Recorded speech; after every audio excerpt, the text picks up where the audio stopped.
सहज संत बोलले तर तुमच्या देहाचा हित होते महाराज. मला सांगायचंय, मी कुठल्याही संस्थेत शिकून महाराज झालो नाही.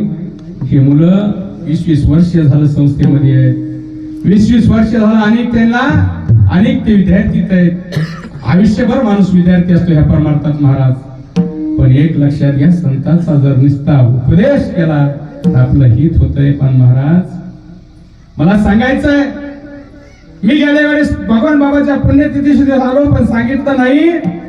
पण मी स्वाभिमानानं सांगेन, आणि निश्चयाचे बळ तुका म्हणे त्याचे फळ. निश्चय जर केला तर नक्कीच फळ भेटल्याशिवाय राहणार नाही. का सांगायचंय महाराज, आयुष्यभर जोपर्यंत ह्या गादीवर उभा राहून कीर्तन आणि प्रवचन जोपर्यंत करणार नाही महाराज, साधा 1 रुपयाचं पाकिट आयुष्यभर घेणार नाही महाराज. आयुष्यभर घेणार नाही 1 रुपयाचं पाकिट. हे निश्चय मी केलाय आणि एकच करायचंय महाराज. काय न्यायचं जिंदगीत?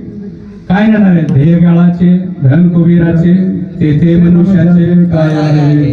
काय हे ध्येय काळाचं आहे, धन कुबीराचं आहे, काही नाही घ्यायचं. पण एक करा, एक सांगून जाईल.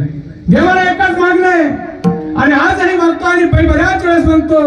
तुकाराम म्हणजे रामकृष्ण विठ्ठल बोला, तुका वेला गेला वैकुंठाला, आजवर होतो तुमच्या गावी, आता कृपा असू द्यावी. देवाला माझं एवढंच मागणं, चलत चलत त्या गादीवरून घेऊन जावा, एवढंच देवाला मागतोय.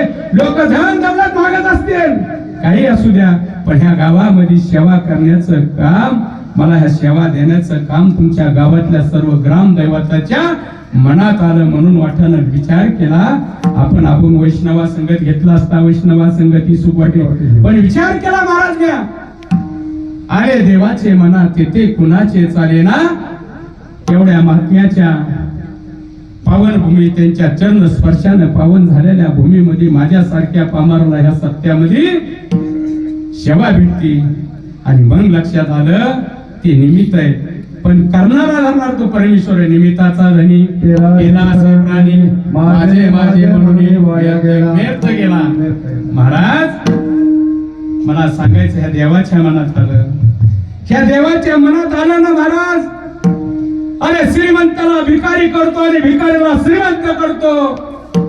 देव चतुर आहे, चतुरा तो शिरोमणी, गुण लावण्याची खाली. देव इतका चतुर आहे, कधीही देवाशी वैर करू नका.